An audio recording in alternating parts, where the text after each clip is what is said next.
এই তো রেজাল্ট এসে না, তো রেজাল্টের সংবাদ কি? ও আব্বা হইছে হইছে।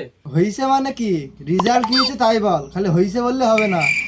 আব্বা ওই হইছে বিগেরে। উত্তর পাড়ার জব্বারের ছেলে তার হয়েছে এ প্লাস, তারপরে যে আবার ওই মাঠ পাড়া যে রফিকের ছেলে তারও হয়েছে এ প্লাস। এই তুই মোবাইল মুখে দিয়েছি আমার মুখে টাকা, আবার আমার বন্ধু রফিকের ছেলে রয়েছে এগেরে, আমার ছেলেই তোর হয়েছে বিগেরে।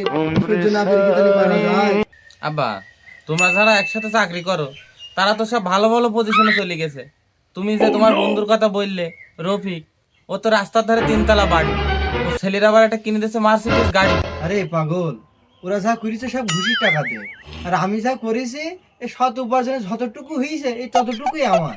আব্বা সৎ উপার্জনে যেরকম পয়সা কম, সৎভাবে লেখাপড়া করি পরীক্ষার খাতায় নাম্বার কম। আর যাব না বেগুন তুলিতে।